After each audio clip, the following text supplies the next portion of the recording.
Das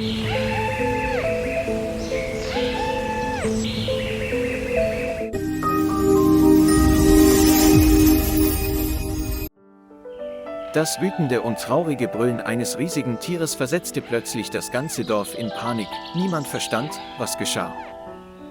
Alle folgten dem seltsamen Geräusch und waren fassungslos über die Szene, die sich mitten auf einem trockenen, kahlen und heißen Feld abspielte. Ein riesiger Elefant stand hoch erhoben da, seine Ohren hingen herab und sein Rüssel wedelte ständig wild und panisch. Seine Augen schienen zu betteln, schmerzhaft und verzweifelt, gelegentlich blickte er zum Himmel auf und brüllte vor extremer Angst. Ein paar Schritte entfernt befand sich eine winzige, aber schlammige und matschige Schlammgrube, in der ein Elefantenbaby feststeckte und um sich kämpfte.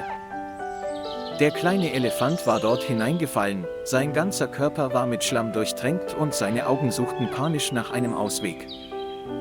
Die Elefantenmutter konnte nichts anderes tun, als daneben zu stehen und zitternde Brüllgeräusche der Verzweiflung und des Schmerzes auszustoßen.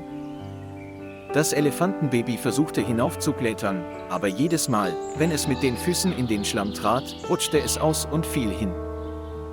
Er war erschöpft, seine Beine waren schwach, sein Körper war schwer, sodass selbst kleine Anstrengungen aussichtslos waren. Mehrere Männer im Dorf holten sofort Spitzhacken und Schaufeln und begannen, rund um das Loch zu graben, um einen provisorischen Fluchtweg zu schaffen.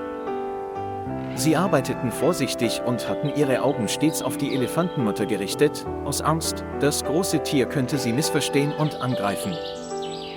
Doch die Elefantenmutter stand einfach nur still und beobachtete sie mit besorgten Augen, als ob sie verstünde, dass dieser Fremde versuchte, ihr Kind zu retten. Diese seltsame Stille bewegte alle, das riesige, kraftvolle Tier war in diesem Moment seltsam sanft. Jeder von ihnen grub mit einer Hand eine stabile Leiter, damit das Elefantenbaby leichter hinaufklettern konnte. Der kleine Elefant versuchte einmal zu klettern, aber sein Körper war mit Schlamm bedeckt und er rutschte sofort hinunter und blieb regungslos liegen. Aus dem kleinen, schlammbedeckten Körper des Tieres drang schweres Keuchen.